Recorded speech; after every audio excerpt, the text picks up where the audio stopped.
이미 낀 지방들 있잖아요. 그래요. 그걸 생각하면 지금도 간이 답답해지는데 이 지방을 좀 시원하게 빼버릴 수 있는 방법이 있을까요? 네, 물론 있습니다. 아까 지방을 제거하는 것을 지방으로만 효과를 봤었는데요. 간에 쌓인 지방을 빼는데 시원하게 빼는 식재료가 바로 이 안에 들어있습니다. 자, 바로 이 안에 들어있습니다. 이 안에 그 비법이 있습니다. 공개하겠습니다. 엄지의 제왕! 엄지의 제왕! 사과는 너무 편한 거 아닌가? 이게 간에 쌓인 지방을 빼는 맞춤 식재료거든요. 어머. 네. 근데 너무 눈에 보여요, 선생님. 이게 어떻게 설명 부탁드리겠습니다. 네, 간 건강에 좋은 사과 식초입니다. 식초예요. 사과보다 사과 식초를. 네, 식초가 된다는 건 발효가 됐다는 거거든요. 이 발효 과정이 아주 오묘한 작용들이 있습니다. 이 사과 식초는 제가 지방간 환자들한테 처방하기도 하는 식재료인데요. 이 사과 식초가 중성지방이 쌓이거나 콜레스테롤을 줄여주는 데 도움이 된다고 합니다. 중성지방 막아주고 콜레스테롤을 낮춰주고. 너무 좋네요. 네. 요리할 때 그 큰 사과 식초 있죠? 이거 넣어서 초무침할 때도 막 몇 큰술씩 넣고 막 무침하고 막 이래요. 그냥 시중에서 나와 있는 사과 식초는 사실은 그 발효를 해서 만든 건 아니고요. 인스턴트 발효 식초라고 보시면 돼요. 그래서 이 식초가 되게 되면은 유기산이 많이 들어가야 되는데 이런 인스턴트 제품으로 하게 되면은 그 콜레스테롤을 떨어뜨려주거나 지방을 분해해주는 유기산들이 많이 들어가지 않게 됩니다. 그래서 자연 발효를 거친 사과 식초가 유기산이 풍부함으로 인해서 우리가 원하는 지방간에 도움이 될 수 있습니다. 만들어 먹어야 되네. 그럼 유기산? 유기산은 어떻게 알아들으면 좋을까요? 네, 저희들이 음식에 들어있는 성분들인데요. 네. 이렇게 초발효를 하게 되면 그 성분들이 해독 기능을 좀 더 잘할 수 있는 성분으로 바뀌게 됩니다. 그래서 그런 것들을 저희들이 그 산의 성분을 갖고 있는 것들을 유기산이라고 표현합니다. 그럼 사과식초의 그 유기산 성분이 간의 지방을 빼는 핵심이었네요. 그러네요. 네, 이런 그렇다고 걸 보시면 됩니다. 집에서 만들어서 먹을 수 있어요? 네, 만드는 방법이 너무 간단하기 때문에 네. 집에서도 만들어 드실 수가 있습니다. 네, 지금부터 사과 식초를 집에서 간단하게 만드는 방법을 저희가 알려드리겠습니다. 네. 그래서 재료도 되게 간단합니다. 요거는 이 통이 한 1.2리터 통이라서 요 정도 채울 수 있는 사과를 한 2개 정도 준비를 했습니다. 네. 사과 껍질 채로 우리가 넣을 거거든요. 네. 안 닿고요. 그렇죠. 그래서 유기농 사과를 이용하시면 훨씬 더 좋겠죠. 네. 이 껍질 채로 다 이용하는 이유가 뭐냐면은 우리가 일반 공기 중에 들어있는 균들이 이 껍질에 다 묻어 있거든요. 이 균을 이용해서 저희들이 발효를 할 겁니다. 오히려. 자, 그래서 이 통에다가 사과를 가득 담아주시면 됩니다. 네. 요즘에 사과가 제철이에요. 좋아. 사과를 담았어요. 네, 여기 네. 보시면은 발효를 하게 되면은 위에 네. 가스가 차고 올라오게 되거든요. 아. 그래서 완전히 가득 담지 마시고 한 요 정도 여유를 두세요. 사과를 해주시네. 네. 그 다음에 여기다가 물을 붓습니다. 그냥 물이에요? 물로 넣어요? 그 물은 생수요? 네, 물은 그냥 정수물을 사용하셔도 됩니다. 아, 네. 자, 여기서 궁금증이 들 거예요. 발효하려면 설탕을 넣어야죠. 들어가요. 예. 설탕을 넣게 되면 발효를 촉진하는 건 맞습니다. 아. 그런데 단점도 하나가 있어요. 뭐요? 다른 잡균들도 잘 생길 수가 있어요. 그래서 예, 발효를 조금 빨리 하고 싶다 할 때는 설탕을 추가해도 되는데 그때는 정말 티스푼으로 하나 정도, 2개 정도만 이렇게 넣고요. 그다음에 자, 이 상태에서 뚜껑을 닫아두는데요. 네. 뚜껑을 꽉 닫지 마세요. 그 다음에 뚜껑을 살짝 열어둬서 공기가 어느 정도 들어갈 수 있도록 해주세요. 터지지 않게. 안 돼. 보통 이렇게 꽉 막아놓잖아요. 네, 거기에 거기다가 고무줄도 감아서.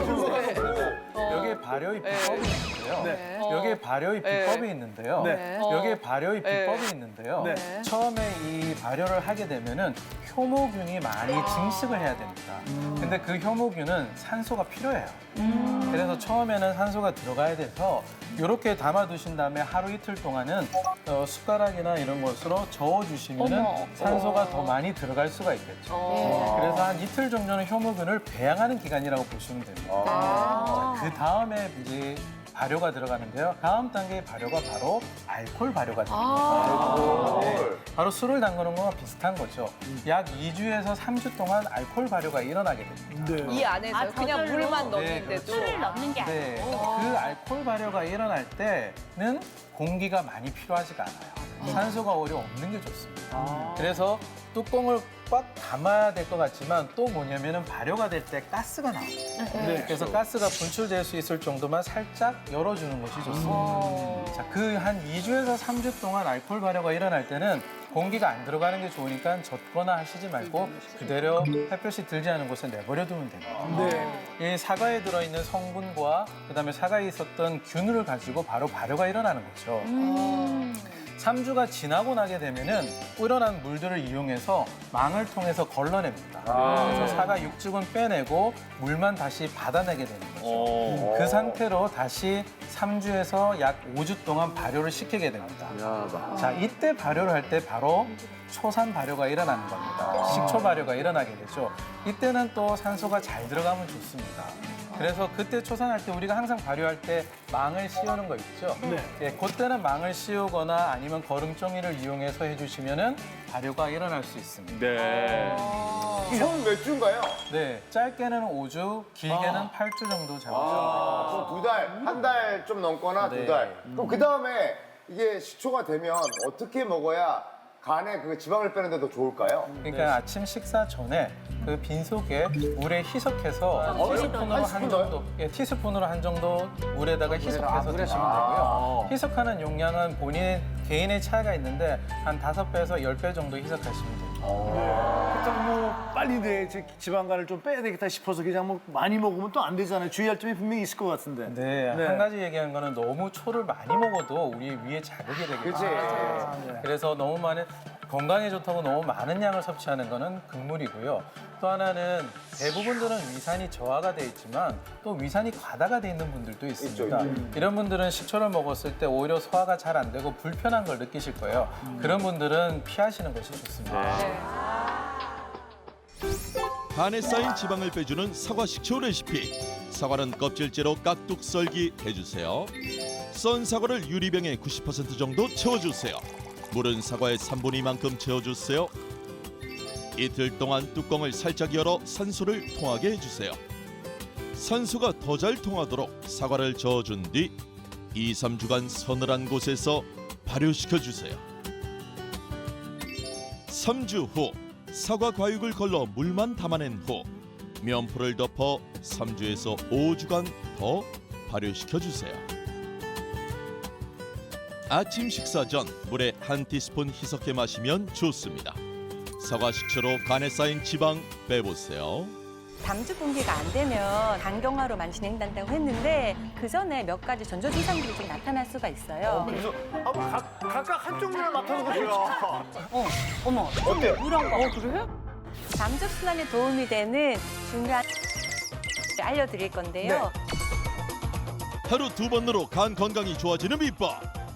소변 색깔도 바뀔 것 같아요. 잠시 후 공개됩니다. 지금부터는 한의사 지은혜 엄지를 모시고 간 건강을 지키는 특급 비법에 대해서 알아보도록 하겠습니다. 뭐부터 할까요? 네, 간 건강을 잘 지키려면 먼저 담즙을 잘 순환시켜야 합니다. 근데 담즙을 순환시키는 거는 잘 모르겠어요. 그쵸. 그 즙을 어떻게 돌려요?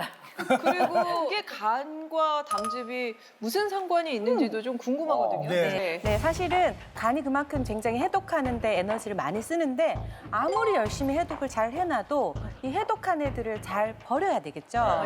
이 버리는데 바로 담즙이 꼭 필요하고요. 이 담즙이 잘 흘러가서 제대로 버려지지 않으면 간은 아주 심각한 문제가 생기게 됩니다.